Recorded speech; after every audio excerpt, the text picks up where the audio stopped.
And welcome back to the Michael Cohen Show on our continued journey to 500,000 subscribers. So do me a favor, hit subscribe, watch, comment, keep those comments coming, and share with a friend because the stupidity, it doesn't stop. Look, let me say this. Trump seems really fired up right now after his trip to Rome this past weekend, including this morning. This morning, mugshots. No, I'm dead serious. Mugshots were put on the White House lawn behind the reporters. Take a look at this. I mean, it's really nice to know that our tax dollars aren't being wasted. Thank you, Doge. All right. Meanwhile, he also has to be a little bit jet lagged. There's no doubt about it, especially after this trip. I mean, it's like what, a 9-hour flight, something like that, even on Air Force One. And I say that because he went on a Truth Social posting rant this morning at 5 a.m. And he had Caroline Leavitt and Tom Homan first thing this morning hosting on an early morning presser. And during that presser, Caroline started off real strong, attacking, of course, Joe Biden and calling him mentally incompetent. Play the clip. Millions of Americans watched our mentally incompetent president struggle with his day-to-day duties of this office. We watched our country be ran into the ground as a result, and nobody in the media wanted to write about that, talk about it. There were many reporters, I will say, right-leaning reporters who did talk about that, who didn't get awards, didn't get coverage. In fact, they were lambasted for their coverage. And I remember being on President Trump's campaign, talking about Joe Biden's clear mental incompetence and being accused by people in this room of manufacturing deep fake videos, trying to persuade the public into not believing what they saw with their own eyes for many years. And I think it's about time the legacy media finally admits that was one of the greatest cover-ups and scandals that ever took place in American history. And certainly it did contribute to the decline in the trust that Americans have for the legacy media.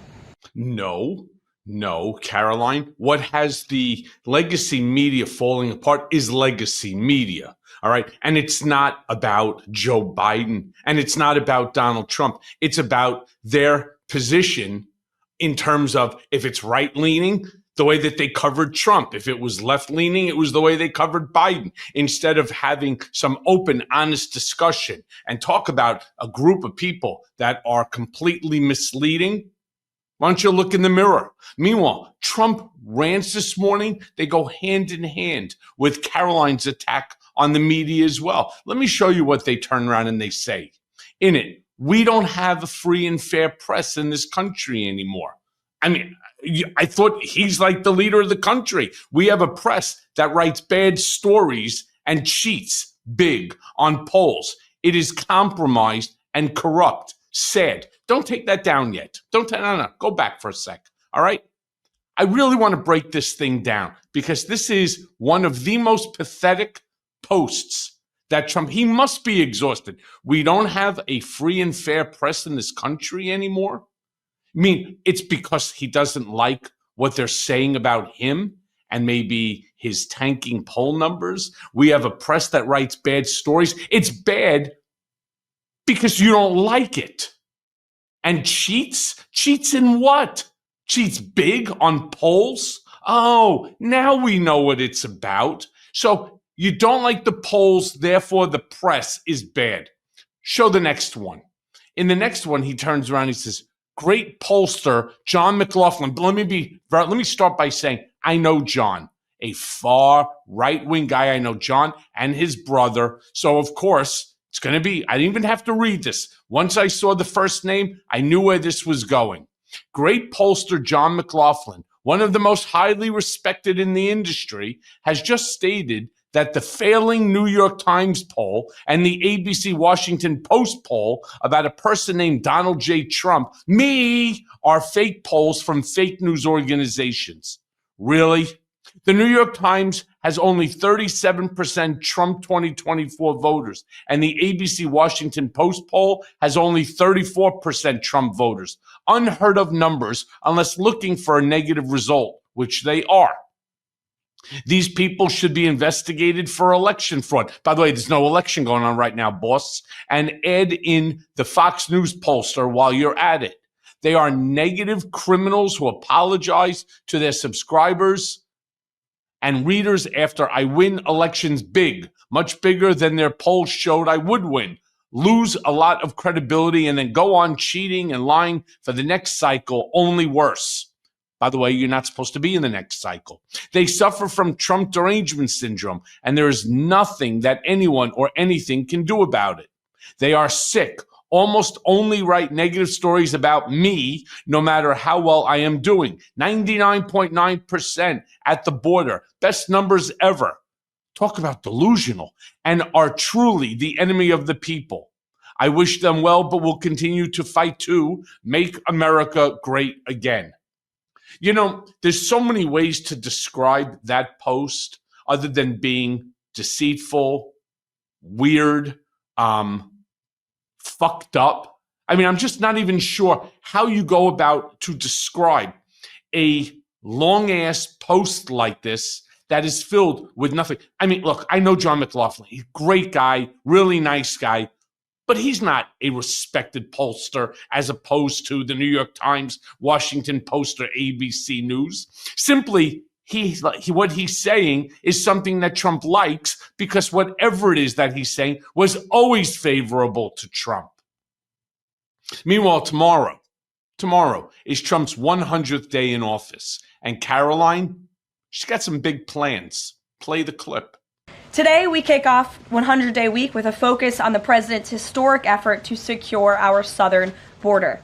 Later this afternoon, President Trump will sign an executive order on law and order and another executive order on sanctuary cities. The first EO will strengthen and unleash America's law enforcement to pursue criminals and protect innocent citizens. The second EO is centered around protecting American communities from criminal aliens, and it will direct the Attorney General and Secretary of Homeland Security to publish a list of state and local jurisdictions that obstruct the enforcement of federal immigration laws. After these are signed, the president will have signed more than 140 executive orders already, rapidly approaching the total number signed by the Biden administration over the course of 4 years in office. That's because you're not supposed to legislate and run your presidency based upon executive order. It's supposed to be done in concert with Congress. It's called policy. These aren't policies. These are executive orders. Meanwhile, Peter Doocy asked Caroline if they would ever arrest a federal judge. Play that clip. To the Milwaukee County Circuit Judge for allegedly helping illegal immigrants get away.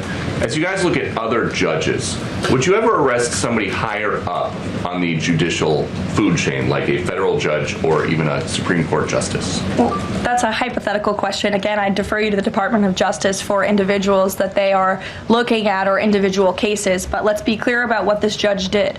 She obstructed federal law enforcement who were looking for an illegal alien in her courthouse. She showed that illegal alien the door to evade law enforcement officials.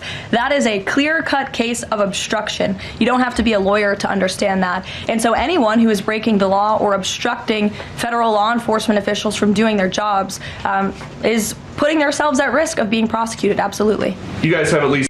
It's truly unbelievable. Yeah, I don't even know what to say. Thank God, right? Thank God Caroline is not a lawyer, and probably, as she's right, she shouldn't be opining on it. Meanwhile, border czar Tom Homan also spoke at the presser, where he threatened outright there on television at a presser, is out there threatening immigrants. Play the clip.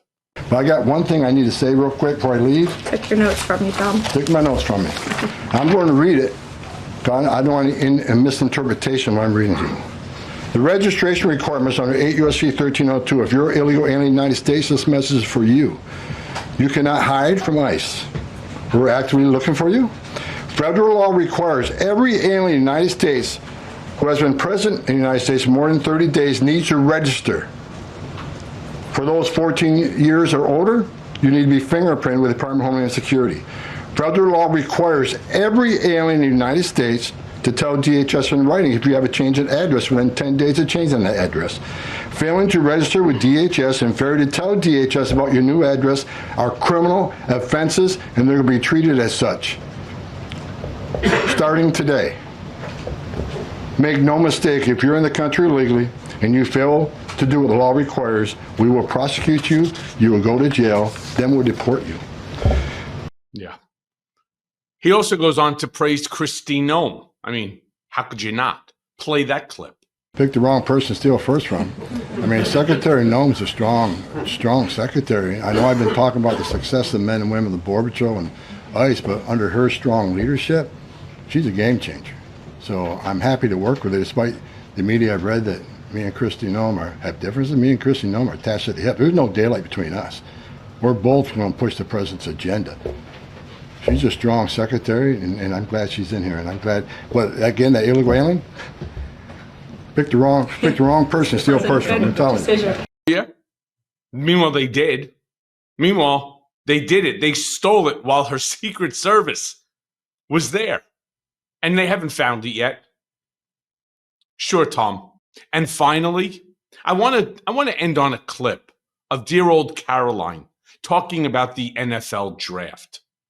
To be very honest with you, while I'd like her to quit her day job, I think she should stick to politics. Play the clip. One more.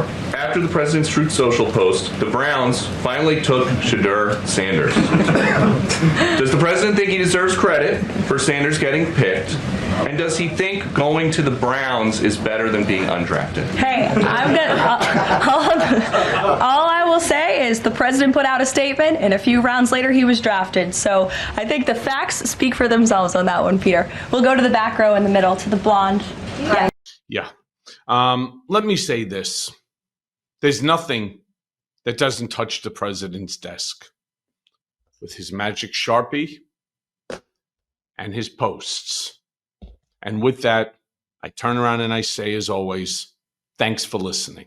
Hey, everyone. First of all, thanks for watching. I mean, we're going to be posting daily episodes with reactions and talking about politics. We'll be talking about everything, in fact. So please like and subscribe. Join us on this journey.